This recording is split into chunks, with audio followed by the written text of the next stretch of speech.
जय श्री कृष्ण। भक्तों, ओम सूर्याय नमः। क्या आप जानते हैं कि सूर्य जो पूरी सृष्टि को प्रकाश देता है, उसका जन्म कैसे हुआ था? यही एक रहस्य है जो हजारों वर्षों से वेदों में छिपा है। आज हम सुनेंगे सूर्य देव की रहस्यमयी उत्पत्ति की वो कथा जिसे जानकर आप भी चकित रह जाएंगे। आज की कथा अत्यंत ज्ञानवर्धक और प्रेरणादायक है। कथा आरंभ करने से पूर्व आपसे एक विनम्र निवेदन है। शास्त्रों में कहा गया है कि कथा को अधूरा नहीं छोड़ा जाता, अतः इसे अंत तक अवश्य सुने। तो आइए बिना किसी विलंब के आरंभ करते हैं आज की प्रेरणादायक कथा। जब अस्तित्व का कोई नाम नहीं था, जब समय का कोई अर्थ नहीं था, जब न आकाश था न धरती, उस अनंत शून्य में केवल अंधकार था, गहरा, अथाह, भेदी अंधकार। ये वो काल था जब स्वयं ब्रह्मांड भी अपने आदि रूप में अव्यक्त और अदृश्य अवस्था में विचरण कर रहा था। उस महाशून्य में एक दिन अचानक स्पंदन हुआ, अनंत शक्ति का आविर्भाव हुआ और परंपरा अनुसार ब्रह्मा स्वयं अपने स्वरूप में प्रकट हुए। वो शून्य अब केवल शून्य नहीं रहा, उसने एक बीज पढ़ा, सृष्टि का आदि बीज। उस बीज से प्रस्फुटित हुआ एक दिव्य कमल, जिसकी सुवर्ण कांति से सारा अंधकार तिरोहित हो गया। उन्होंने अपना स्वरूप प्रकाशित किया, किंतु उनका प्रकाश उस अनंत अंधकार को भेदने में असमर्थ रहा। तब उनके मुख से अनायासी प्रथम शब्द उच्चरित हुआ, ओम। ये केवल एक शब्द नहीं था, ये प्रकाश का तेज था, सूक्ष्म ऊर्जा का स्वरूप था। मैं सबका आदि हूं, अनंत मुझ में ही सृष्टि का बीज निहित है। लेकिन इस अंधकार में मेरी सृष्टि कैसे विकसित होगी? ब्रह्मा ने विचार किया। उनके इसी विचार से एक अद्भुत घटना घटित हुई। उनके द्वारा उच्चरित ओम का शब्द अचानक एक ज्योतिपुंज में परिवर्तित हो गया और इस प्रकाश से एक दिव्य आकृति प्रकट हुई, तेजस्वी, दैदीप्यमान, स्वर्णिम। वो आकृति ब्रह्मा के चारों ओर प्रदक्षिणा करने लगी और जैसे जैसे वो घुमती गई, अंधकार पीछे हटता गया। ये था सूर्य का आदि रूप, अंधकार का प्रथम विरोधी, प्रकाश का प्रथम स्रोत। ब्रह्मा ने सूर्य के तेज को 3 भागों में विभाजित किया। प्रथम भाग से अग्नि, द्वितीय से विद्युत और तृतीय से ऊष्मा की उत्पत्ति हुई। इन तीनों से ही आगे चलकर सृष्टि का विस्तार हुआ। सूर्य के प्रकाश से प्रकाशित होकर ब्रह्मा ने सृष्टि की रचना आरंभ की। इस प्रकार अंधकार के गर्भ से प्रकाश का जन्म हुआ, जिसे हम आज सूर्य के रूप में जानते हैं। जैसे जैसे सृष्टि का विस्तार होता गया, ब्रह्मा के मानस पुत्र मरीचि का जन्म हुआ। मरीचि के पुत्र थे महर्षि कश्यप, जिनका तप और तेज अद्वितीय था। कश्यप का विवाह प्रजापति दक्ष की 13 कन्याओं से हुआ, जिनमें अदिति और दिति प्रमुख थी। अदिति देवमाता कहलाए और दिति असुर माता। एक बार की बात है जब देवताओं और असुरों के बीच भयंकर युद्ध हुआ। इस युद्ध में असुरों ने देवताओं को परास्त कर दिया और उन्हें स्वर्ग से निष्कासित कर दिया। देवताओं की इस दुर्दशा को देखकर अदिति का हृदय व्यथित हो उठा। उन्होंने अपने पति महर्षि कश्यप से कहा, स्वामी, हमारे पुत्र देवताओं के अनाथों की भांति इधर उधर भटक रहे हैं, उन्हें उनका अधिकार दिलाने के लिए कुछ कीजिए। कश्यप बोले, देवी, इसका केवल एक ही उपाय है, तुम्हें कठोर तपस्या करनी होगी। यदि परमात्मा प्रसन्न हुए तो वे निश्चित ही हमारे पुत्रों की सहायता करेंगे। अदिति ने भगवान विष्णु की आराधना आरंभ की। वे निराहार रहकर एक पैर पर खड़ी होकर दिन रात श्रीहरि का ध्यान करने लगी। उनकी अखंड तपस्या से प्रसन्न होकर एक दिन भगवान विष्णु प्रकट हुए।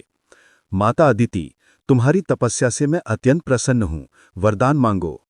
श्री विष्णु ने कहा। अदिति ने अत्यंत नम्रता से कहा, प्रभु, मेरे पुत्रों को उनका स्वर्गलोक वापस दिलाएं, उन्हें पुनः उनका अधिकार प्राप्त हो। विष्णु मुस्कुराए और बोले, देवी, मैं स्वयं तुम्हारे पुत्र के रूप में अवतार लूंगा और असुरों का विनाश करूंगा, तुम निश्चिंत रहो। अदिति ने कृतज्ञता के साथ भगवान को प्रणाम किया और अपने आश्रम लौट आए। कुछ समय पश्चात उन्हें गर्भधारण हुआ। वो गर्भकाल अत्यंत दिव्य और अद्भुत था। पूरा आश्रम तेजस्वी प्रकाश से आलोकित रहता, मानो स्वयं सूर्यदेव धरती पर उतर आए हों।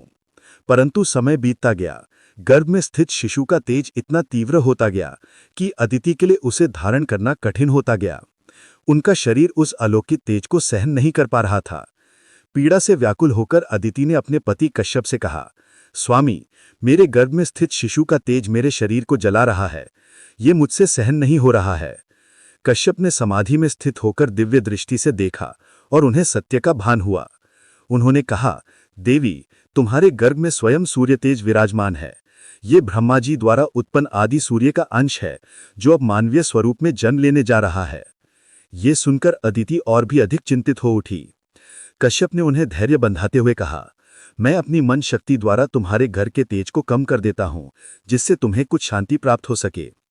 कश्यप ने मंत्रोच्चार किया और अपनी योग शक्ति से अदिति के गर्भ को 2 भागों में विभाजित कर दिया। एक भाग में शिशु रहा और दूसरे में उसकी अधिकतम तेजस्विता। समय आने पर अदिति ने अत्यंत तेजस्वी पुत्र को जन्म दिया, जिसका संपूर्ण शरीर स्वर्णिम आभा से चमक रहा था। उसके जन्म लेते ही चारों दिशाओं में दिव्य प्रकाश फैल गया। आकाश में देव दुंदुभियां बजी उठी और देवताओं में पुष्प वर्षा हुई। किंतु उसी क्षण एक विलक्षण घटना घटित हुई, जब बालक ने अदृष्टि से इस अद्भुत स्थिति को देखा और प्रसूव की प्रक्रिया को पूर्ण कर उस अर्धांग को भी बाहर निकाला। इस प्रकार अदिति के गर्भ से 2 अलग अलग रूपों का जन्म हुआ, एक जीवित बालक और दूसरा तेजस्वी अंड। चूंकि वो बालक अर्थात वो सूर्य जो अर्धांत से उत्पन्न हुआ, बालक के शरीर का अधिकांश तेज उस दूसरे भाग में समाहित था, जिसे आकाश में स्थापित किया गया, और वही तेजस्वी गोला कालांतर में सूर्य कहलाया। इस प्रकार मार्तंड सूर्य 2 रूपों में विद्यमान जन हुए, एक मानवीय रूप में और एक आकाशीय तेज गोलक में। उनके जन्म से ही असुर भयभीत होकर भाग खड़े हुए और देवताओं को पुनः स्वर्गलोक प्राप्त हो गया। इस प्रकार देव माता अदिति और महर्षि कश्यप के पुत्र रूप में मार्तंड सूर्य का जन्म हुआ, जिन्हें ही विवस्वान के नाम से भी जाना जाता है। मार्तंड सूर्य का तेज दिन प्रतिदिन बढ़ता गया। उनके शरीर से निकलने वाली किरणें इतनी प्रखर थी कि कोई भी उनके समीप कर नहीं पा रहा था। स्वयं माता अदिति भी उनके निकट आने से भयभीत रहती थी। सूर्यदेव अपनी स्थिति से अत्यंत व्यथित हो उठे। वे अकेलेपन और उपेक्षा से घिर गए थे। एक दिन भगवान शिव कैलाश से भ्रमण करते हुए उस स्थान पर पहुंचे जहां सूर्य ध्यान में लीन थे। शिव का ध्यान उस अलौकिक तेज की ओर गया जो सूर्य से निकल रहा था। ये कौन है जिसका तेज इतना असहनीय है? शिव ने सोचा। उन्होंने अपने तीसरे नेत्र से देखा और जाना कि ये तो स्वयं मार्तंड सूर्य है, जो अपने ही तेज से व्याकुल हैं।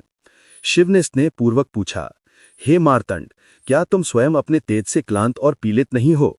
सूर्य ने सिर झुकाकर उत्तर दिया, हे महादेव, मेरा तेज इतना प्रखर है कि कोई भी मेरे समीप नहीं आता। मेरी माता भी मुझसे दूरी बनाए रखती हैं। मैं इस स्थिति से अत्यंत दुखी हूं। कृपया कोई उपाय बताए जिससे मेरा तेज संतुलित हो जाए। भगवान शिव ने करुणा से देखा और बोले, हे मार्तंड, जैसे ही शिव ने सूर्य को इस प्रकार कहा, तो शिव ने सूर्य के तेज को 3 भागों में विभाजित कर दिया। एक भाग से प्रातःकाल का सूर्य, दूसरे से मध्याह्न और तीसरे से संध्या का सूर्य प्रकट हुआ। इस प्रकार सूर्य के 3 रूप हुए, अरुणोदय, विवस्वान और अस्तांचल सूर्य, जिनसे दिन के 3 काल निर्मित हुए। सृष्टि संतुलित हो गई और सूर्य का तेज सम्यक रूप से धरती को आलोकित करने लगा। पहला भाग सूर्य के मानवीय रूप में रहा, दूसरा भाग उस अंडे में समाहित हो गया जो आकाश में स्थापित था, और तीसरा भाग पृथ्वी पर अग्नि के रूप में स्थित हुआ। अब तुम अपने मानवीय रूप में सामान्य जीवन व्यतीत कर सकोगे, शिव ने कहा। आकाश में स्थित वो अंडा संपूर्ण ब्रह्मांड को प्रकाशित करेगा और अग्नि के रूप में तुम यज्ञों में आहुति लेकर मनुष्यों की सेवा करोगे। सूर्य ने कृतज्ञतापूर्वक शिव को नमन किया। अब उनका तेज इतना सहनीय हो गया था कि लोग उनके समीप आ सकते थे। माता अदिति सबसे पहले दौड़कर अपने पुत्र से लिपट गईं और उन्हें हृदय से लगा लिया। शिव द्वारा विभाजित उस दिव्य तेज की किरणें प्रस्फुटित हो रही थीं। यही था विवस्वान, सूर्य का दिव्य प्रतिरूप, जो आकाश में स्वर्णिम रथ पर सवार होकर समस्त ब्रह्मांड को प्रकाश देने लगा। आकाश में स्थित सूर्य और पृथ्वी पर विचरण करने वाले मार्तंड दोनों एक ही आत्मा के 2 भिन्न स्वरूप थे। मार्तंड सूर्य अब सामान्य जीवन जीने लगे, जबकि आकाशीय सूर्य अपने रथ पर सवार होकर प्रतिदिन पूर्व से पश्चिम की यात्रा करने लगे, जिससे दिन रात का चक्र आरंभ हुआ। ये विभाजन सूर्य की उत्पत्ति का एक अद्भुत और रहस्यमय पक्ष था, जिससे उनका अस्तित्व दिव्य और मानवीय दोनों रूपों में विभक्त हो गया। अब सूर्य युवा अवस्था में पहुंच गए थे। देवी अदिति और ऋषि कश्यप उनके विवाह को लेकर चिंतित हो उठे। उसी समय त्रिलोक में प्रसिद्ध देवी संज्ञा, देवशिल्पी विश्वकर्मा के पुत्री, अपने तेज और सौंदर्य के लिए जानी जाती थी। एक दिन देवर्षि नारद विश्वकर्मा के भवन पहुंचे। विश्वकर्मा ने उनका आदर पूर्वक स्वागत किया और पूछा कि देवर्षि, आपके आगमन का उद्देश्य जानना मेरे लिए सौभाग्य की बात होगी।